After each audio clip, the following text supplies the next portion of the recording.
Hello, welcome. So previously, myself and RJ over here, and it would have been really weird if my hands just showed up in this video. There you go. So we had previously put out a video of the top 5 trending superstars, trending upward superstars in WWE. So it is only right to do the bottom 5 trending downward list of losers in WWE.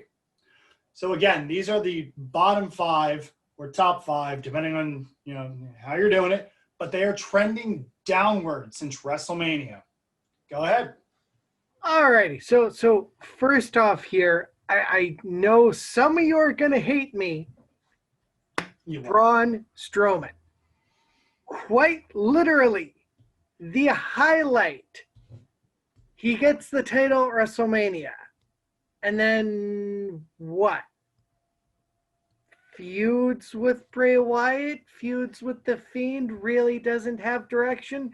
When the challenger has more of a creative direction than the champion, it's sad. The champion is supposed to be the flagship of your program. But he's a monster and he's going to eat your entrails. Oh, because he fell in a swamp and now he's bald. Pretty much. It's just sad that he went from... But then again, let's backtrack to WrestleMania. Before that, he was going to win the tag team titles with an 8-year-old kid. It's just...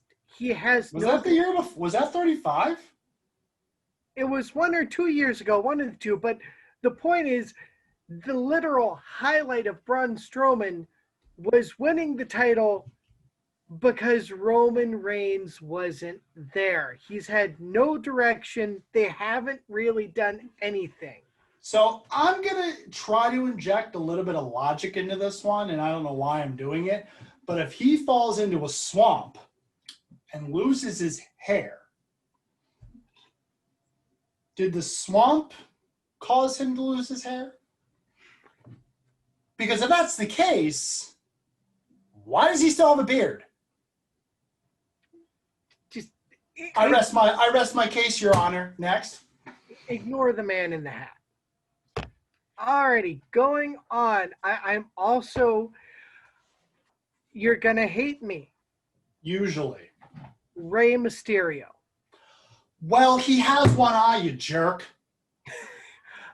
No, think about it. The only reason there has been a Seth Rollins-Rey Mysterio feud, the only reason Rey Mysterio has even kind of been relevant is because he wants his son, Dominic, to debut and get pushed in the WWE. He's not there building new stars. I mean, let's be honest.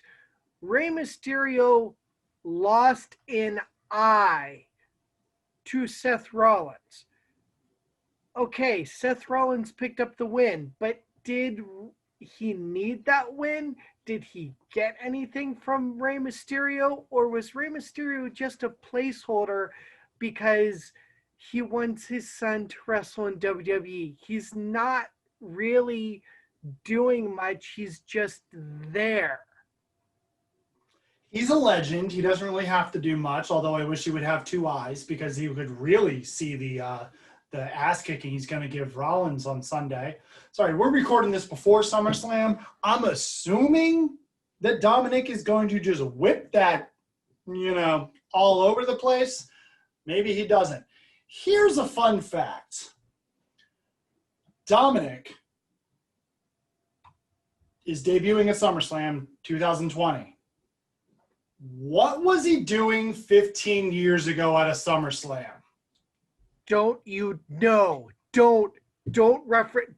Are you really going with Rey Mysterio, Eddie Guerrero with the ladder match for custody? That was 15 years ago, SummerSlam 2005. that can't be relevant because he was. It's not relevant at all. Except it's just kind of interesting that he debuts at SummerSlam. But I digress. Who's your third? Who's your third on your list of losers? My list of losers, believe it or not, they were on my list of top trending upward as well. Sasha Banks and Bayley. They literally are the women's division. They have Raw and SmackDown women's titles. They have the women's tag team titles. You literally have them overexposed. I mean, don't get me wrong. They're entertaining. I like them. I think they have a great thing. But when they literally are the division, come on, Alexa Bliss, Nikki Cross, you have Ruby Riott, Liv Morgan. When are any of them going to get a chance to shine? As great as Bayley and Sasha are, in essence, they're actually holding back the women's division, and that's why they're trending downwards. By that argument, could you also say Charlotte was trending downwards when she was there because she was on every single show and won the NXT title at WrestleMania, but didn't put over anybody on NXT? In fact, when she lost the NXT title, she never even took the pin. I'll be honest, as much as I like Charlotte Flair, I feel she was overexposed and pushed way too strongly because she was Ric Flair's daughter. With that being said, that shouldn't take away that she does have wrestling ability. See, I don't even consider her as Ric Flair's daughter anymore. She has earned her own legacy, even to the point where you could legitimately say, and Ric Flair said this himself a couple of weeks ago, I am Charlotte's dad. You could legitimately say that Charlotte has carved out her own legacy, that she is no longer Ric Flair's daughter. Ric Flair is now Charlotte's dad. But definitely overexposed. Definitely, without a doubt, overexposed. That's a whole conversation for another time, but I do get where you went. Yeah, it's one of those, they're good. There's just no opportunity for anyone else. Who else do you got? What Your do number I four, got here? I think. Oh, okay. Recently debuted on SmackDown, the Barefoot Bro. Matt Riddle. I put him down, and here's what he debuted. He beats AJ Styles. He beats John Morrison. Where is he now? Feuding with Baron Corbin. Of all people, when you have a debut like the Bro, now obviously there were some allegation issues and all that stuff, but the point is, if they were serious enough, you wouldn't be on TV. Yeah, pretty much. WWE does not screw. Yeah, they're pulling you and I'll touch one of mine touches on that. If they're bad enough, all allegations are bad. Please don't get this wrong. But if WWE doesn't find anything that they find substantial enough, I mean, they're not going to pull you off TV. But anyway, Matt Riddle goes from, beating AJ Styles, beating John Morrison, both who are excellent wrestlers, to now being stuck with a feud with Baron Corbin rather than feuding with AJ for the IC title. Because at that point, you could have Matt Riddle and AJ in a 3-month feud, keep the title on AJ, and Matt Riddle would still walk away elevated because of the rub he got from AJ. Instead, he's feuding with boring King Corbin. So then correct me if I'm wrong, but is Baron Corbin the new gatekeeper of WWE? This position used to be held by Dolph Ziggler. All the new people were coming in. They were having that match with Dolph. Now, is Baron Corbin the new gatekeeper? And he's got somebody that seemingly doesn't have any direction. Well, it's funny because I placed Matt Riddle where he was, leading in to number 5, if I counted correctly, correct? Yeah. Number 5, trending downward, King Corbin. Yeah. I mean, I'm sorry, but Baron Corbin, when he first debuted, okay, his finishing move was called the End of Days. What exactly was his gimmick? He wore dress shirts and vests, but he had no true gimmick. well, so that gimmick. See, you blended two of them. That gimmick, the suit and thing, that was the general manager authority figure. Well, I'm true, but I'm going further. Basically, I'm sorry. To me, Baron Corbin is create a UFC wrestler, let's copy paste him into WWE. I mean, I'm sorry, but even Booker T, talented, amazing Booker T, did a better King Booker with his entire court than Baron Corbin is doing being King Corbin. I mean, you can go through history and see who were better kings by winning King of the Rings than Baron Corbin. I mean, and he had a bounty on Matt Riddle. He feuded with Jeff Hardy. It's ironic that his finishing maneuver, or one of his signature maneuvers, and this is ironic, is Deep Six. Yeah. Which, if you're familiar with Abyss, who is now on SmackDown as Joseph Parks, his was called the Black Hole Slam. Yeah. It's the same thing. Baron Corbin is basically a black hole.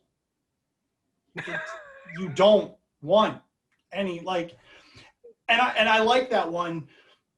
It's just his downfall began at the Royal Rumble when he got pinned on the dugout in Chase Field by one Mr. Roman Reigns. That's when that downfall started. Yeah.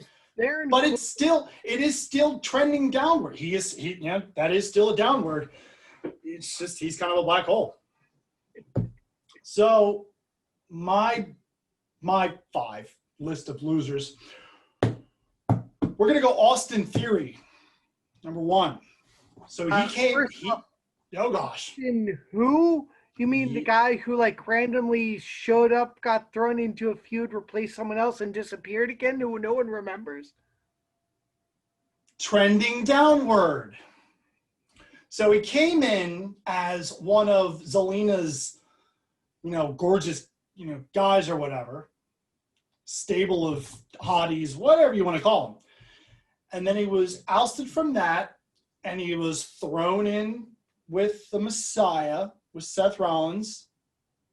Something happens, and maybe it was an injury. Maybe he said something, but he's been dropped. He was brought up for a match. I want to say it was one of the matches close to WrestleMania. Someone else got injured. Yeah.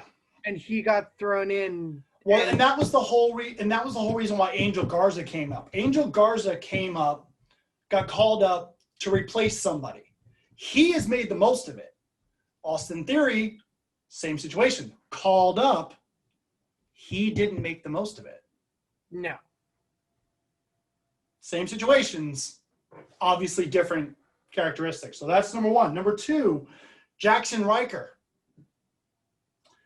So he was a part of the Forgotten Sons, and he had some statements about the Black Lives Movement, and they've completely taken him off TV. Now, recently, rumors have come out that the Forgotten Sons were in line to win the tag team titles, and then he said what he did on Twitter, and they haven't, none of the 3 from the Forgotten Sons have been seen since. And the only reason why I singled out Jackson Riker is it was his tweet that was the downfall for the 3 of them.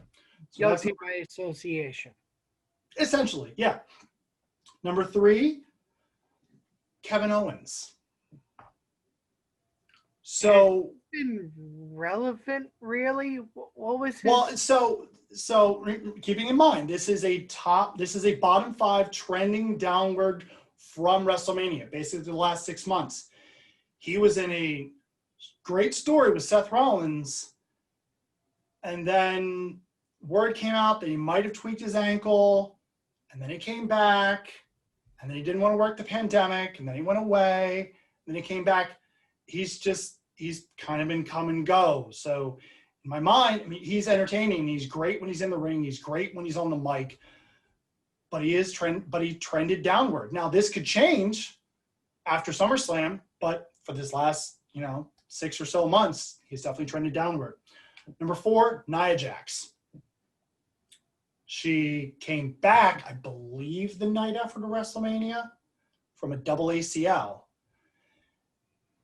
And to use your word, hasn't really been relevant. Here and there.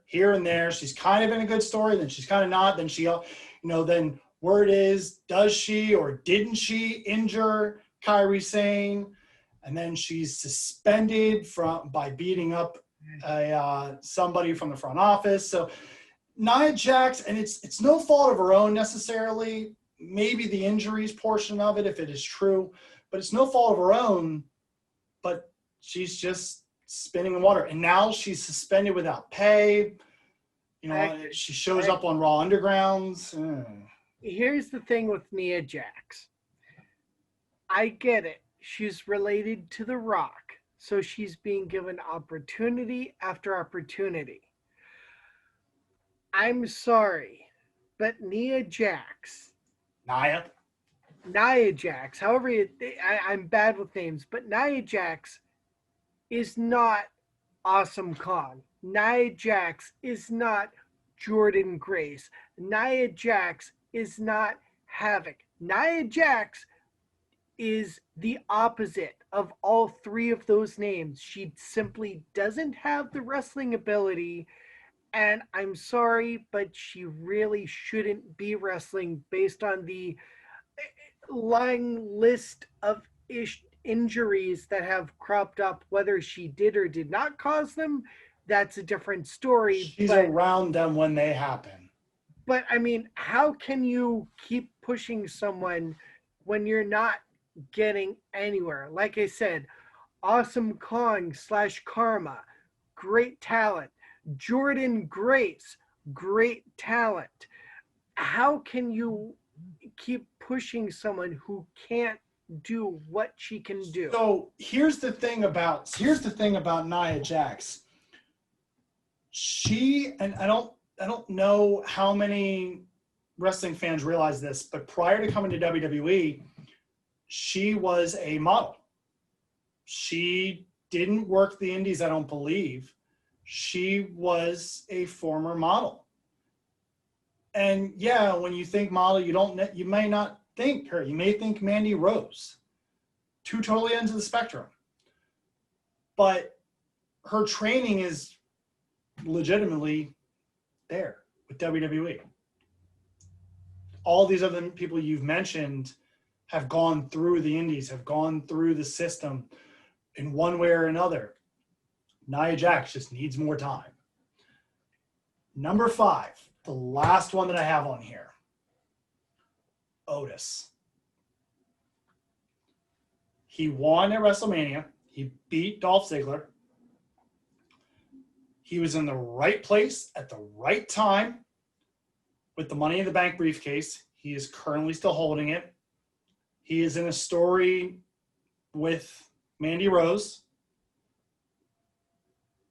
But if you're not on TV, you're trending downward. He is the Money in the Bank briefcase holder. And he's nowhere. He comes out here and there. He shows up occasionally. Like,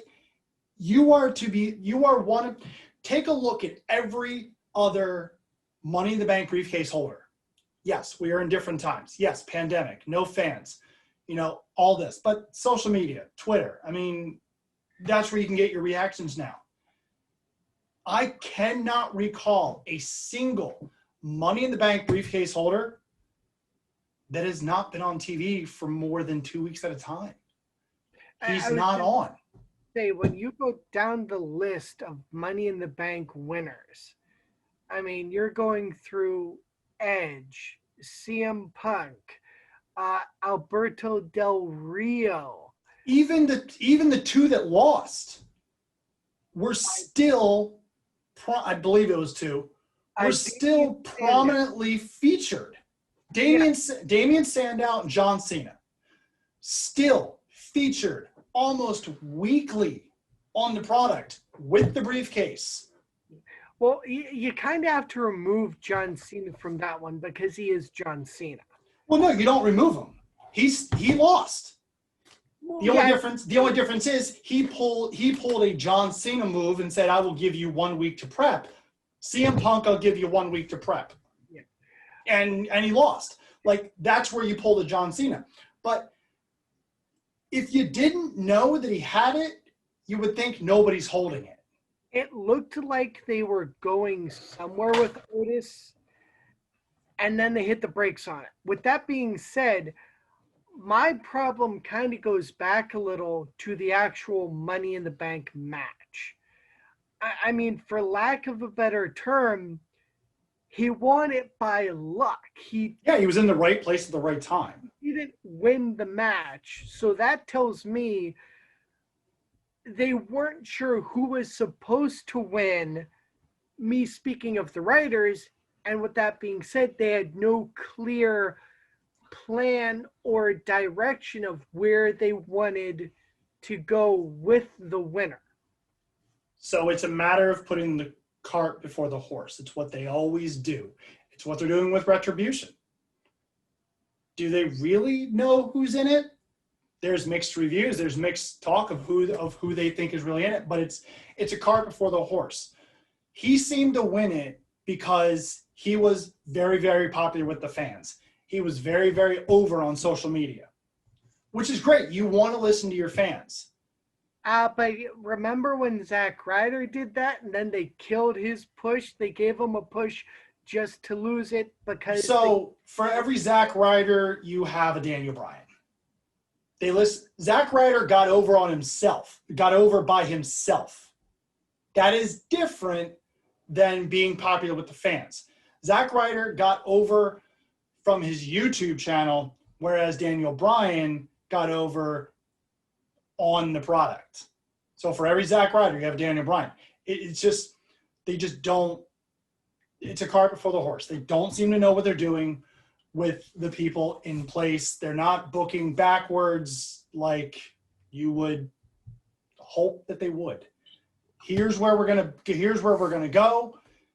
Here's where we are. Here's how we're gonna get here.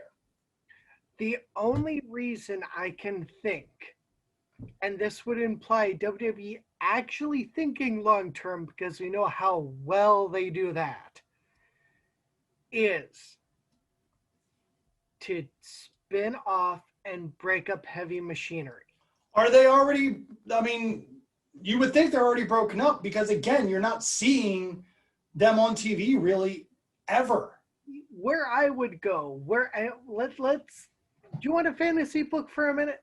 I mean, we can do another one for fantasy booking. Long story short, Otis and Tucker win the tag team titles. Let's give them those. Then Otis wants to go for the World Heavyweight title. Or in this case, Universal, because they keep renaming. Then you create your Tucker Otis feud. I don't think Tucker is in play. Is in a good. I don't think Tucker's set for world title. However, keeping in mind, we are recording this 2 days before SummerSlam, so we have no idea to know if this happens. Check out the SummerSlam predictions video. See if we were right. But you have an out in terms of your Braun Strowman, The Fiend feud. You have an out. put the belt on Otis. The Fiend is no longer in the title picture because you're gonna have other people that can feud against Otis. Have Otis come in and pin Braun Strowman after the Fiend puts him down following the match. Somehow Braun wins. The Fiend doesn't like it and just puts him down, and you have an out. Have Otis win that title this weekend. We'll see if it happens. But that's where we're going to wrap it up.